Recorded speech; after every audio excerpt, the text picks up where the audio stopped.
बिस्मिल्लाहिर्रहमानिर्रहीम। अस्सलाम वालेकुम nursery class, welcome back to the maths lesson.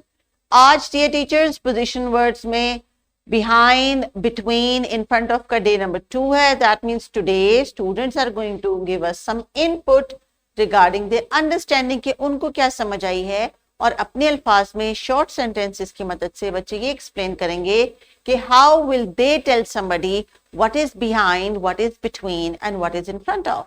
So the topic of discussion today, as per the textbook, is recognition of recognition of behind, between, and in front of. And this is the discussion day today. This is the lesson. आज हम इसको activities के through अपनी जो है learning में लेके आएंगे. तो dear teachers, आज का जो expected learning outcome है उसमें अगर आप देख लें तो हम development की तरफ बढ़ चुके हैं और अब बच्चों को डिस्क्राइब की तरफ लेके आ रहे हैं. About, in front of, behind and between, ये रिलेटिव टर्म्स है, ये एक दूसरे के साथ यूज होती हैं. बिटवीन बताने के लिए हमें बिहाइंड भी बताना है और इन फ्रंट ऑफ भी बताना है, और later on it will become before and after. लेकिन अभी चूंकि हम पोजीशन की बात कर रहे हैं तो पोजीशंस के टेक्स्ट में के कॉन्टेक्स्ट में जिस चीज को हम रेफर करें कि ये चीज कहाँ पे पाई जाती है, ये किसी चीज के बिहाइंड है, बिटवीन है या इन फ्रंट ऑफ है, उसको हम डिस्कस करेंगे. तो टीचर्स, इससे पिछला लेसन यानी जो इंट्रोडक्शन था लेसन का, उसको आप रिकॉल कर लीजिए. आज के इस पेज की एक्टिविटीज को करने से पहले बच्चे अगर आपको एक वार्म अप रिफ्रेशर जो है वो दे देते हैं कि उनको याद है कि हमने पिछले लेसन में क्या किया था, तो that would be wonderful. So please pause this video and revise the lesson for day number 1. तो प्यारे बच्चों, पिछले लेसन में हमने कैट की, डॉग की, स्पाइडर की, कितनी सारी डिफरेंट एग्जांपल्स के बारे में बात की थी. फिर मैंने आपको बारी बारी कहा था कि अब उठ के ये एक्टिविटी करें, अब उठ के ये एक्टिविटी करें, बिहाइंड को ऐसे करें, इन फ्रंट ऑफ के लिए ऐसे करें, बिटवीन के लिए ऐसे करें. तो जनाब, आज बारी आती है कि आप किताब के सफ़े पे दी गई तस्वीर को देख के खुद से अपने अल्फाज में बताएंगे कि what is behind, what is between and what is in front of.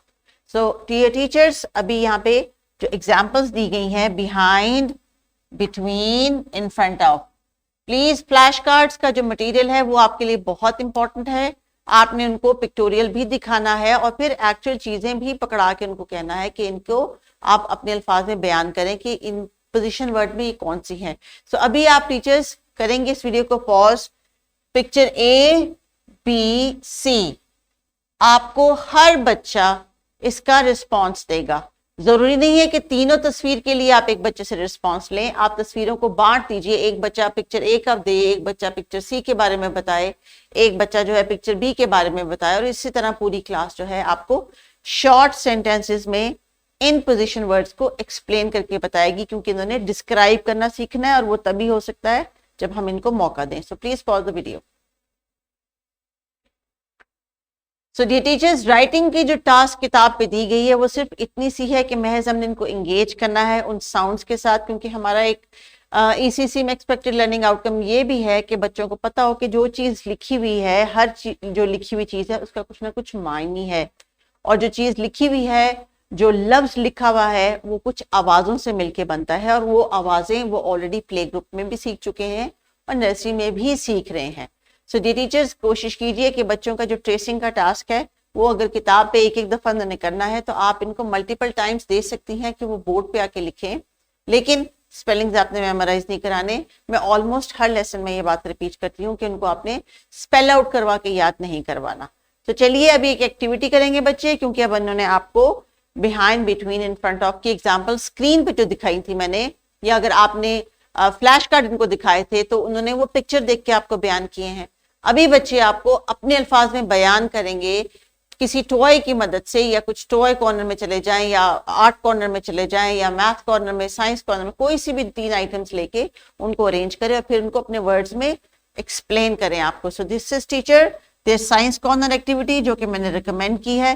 You can involve any other corner और you can arrange some small objects. आप इनको आइसक्रीम स्टिक्स दे दें, बीड्स दे दें, बटन्स दे दें, पेपर कप्स दे दें, चुटकियां दे दें, कॉटन बॉल्स दे दें, paint brushes दे दें, कुछ भी दे दें जिसको वो रख के आपको एक्सप्लेन करेंगे कि this one is between, this one is after, and this one is in front of, और दिस वन इज बिहाइंड. जो भी आपने इनके लिए मटेरियल रेडी किया है इनको दे दीजिए.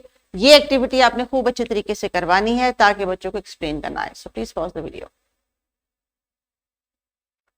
सो pausing the video multiple time means कि आपने मल्टीपल टाइम्स बच्चों की लर्निंग में इंटरवीन करके उनको कहना है अब वो इनपुट दें।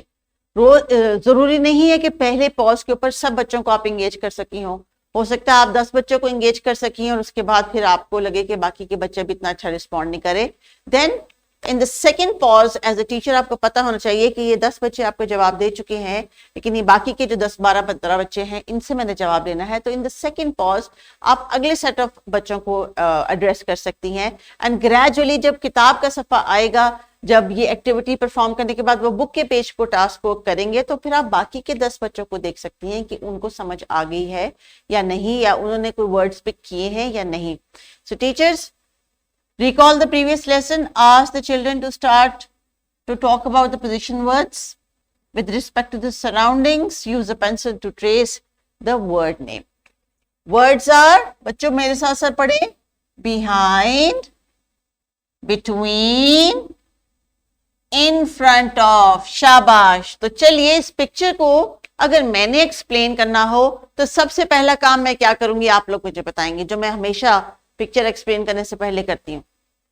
मैं हर कैरेक्टर को एक नेम दूंगी, शाबाश, क्योंकि मुझे बताना है ना। Maybe this time I am not going to name them, maybe this time I am going to use the colour of the shirt. So this is Miss Yellow, this is Mister Green, and this is this girl is Miss Blue. Alright, so we have a girl, boy, a girl. So teacher depend करता है आपकी class में boys हैं, girls हैं, या you have both of them. तो आप उस तरह हिसाब से एक्टिविटी को प्लान कर सकती हैं। So Miss Yellow is behind Mr. Green. Mr. Green is between Miss Blue and Miss Yellow, and Miss Blue is in front of Mr. Green. Wow, it's like a short story. Yes teachers, now you see, जब 3 characters को ये explain करेंगे अपने word में तो 3 से 4 जुमलों की छोटी सी कॉन्वर्सेशन बन जाएगी, और ये कॉन्वर्सेशन आपने हर बच्चे से सुननी है, क्योंकि ये हम हर बच्चे को प्रिपेयर कर रहे हैं कि अपने ये लोग के हिसाब से डिस्क्राइब करना सीखे। So let's hope so teachers कि आपने जो इनके साथ एफर्ट की है और कर रही हैं और आज के सारा दिन करती रहेंगी, they are about to describe you in front of, behind and between. So now you are going to rely on the children's response. बच्चों से आपने ये फीडबैक लेना है कि इन 3 वर्ड्स को उनकी क्या अंडरस्टैंडिंग है और कौन सी चीजों के साथ वो आपको एक्सप्लेन कर सकते हैं। If they find it easy by looking at pictures, fine. अगर आपको लगता है बच्चों को पिक्चर से भी समझ नहीं आ रही या कुछ बच्चे आपको जवाब नहीं दे रहे, तो कुछ टॉयज अरेंज कर लीजिए। ग्रॉस मोटर एक्टिविटी के लिए dear teachers, this is a fun activity. बच्चों की जो है स्पोकन भी बेहतर होगी, और जारी बात है जब वो फिजिकली खुद से एंगेज करेंगे अपने आप को किसी एक्टिविटी के लिए तो रिजल्ट ज्यादा बेहतर हमें नजर आता है। इस एक्टिविटी में बच्चे क्या करेंगे, they are going to line up a few students in the ground and ask each student who is standing behind you and who is in front of you, who is between A and B, for example. So children, are you ready for this game? Alright, so dear teachers, पहले आप कराएंगी बच्चों से book का page complete.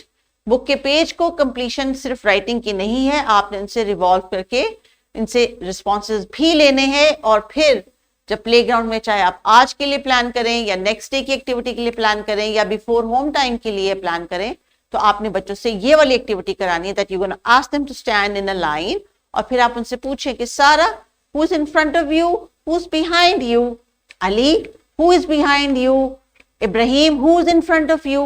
बच्चों से कहें कि इस तरह एक दूसरे को सवाल जवाब करके एक दूसरे को पोजीशन क्लियर करें। I hope you understood the activity. There are worksheets in the description box, teacher, आपकी फैसिलिटी के लिए मल्टीपल वर्कशीट्स हैं। बच्चों ने घर जाके भी इन्हीं कॉन्सेप्ट्स को रिवाइज करना है। ऑब्वियसली वर्कशीट्स भी हैं इस कॉन्सेप्ट को सपोर्ट करने के लिए, लेकिन चूंकि हम डिस्क्राइब के लिए इनको प्रिपेयर कर रहे हैं, तो बच्चे can also come back the next day and describe each worksheet. तो आप बच्चों को ग्रुप्स में डिवाइड कर लें। यू कैन गिव देम, आधी क्लास 3 हिस्से करती हैं अगर आप क्लास के, divide them 3 parts.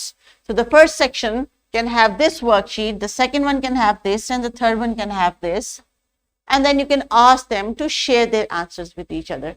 So teachers for ECC, you not only need to be very smart, you just need to be very present in the moment कि आपको किस वक्त कौन सा फैसला लेना है, ताकि बच्चों की लर्निंग जो है वो फन भी हो, इंजॉयबल भी हो, आपके लिए भी प्रेशर ना हो, पेरेंट्स के लिए भी प्रेशर ना हो, और सबसे बड़ी बात ये कि जो कॉन्सेप्ट आप बच्चों को सिखा रही हैं आपकी एफर्ट से वो ज्यादा अच्छा सीखेंगे अगर आप खुद से प्लान करेंगी कि मेरे बच्चों को इस चीज की जरूरत है, मुझे इस चीज का फैसला लेना है।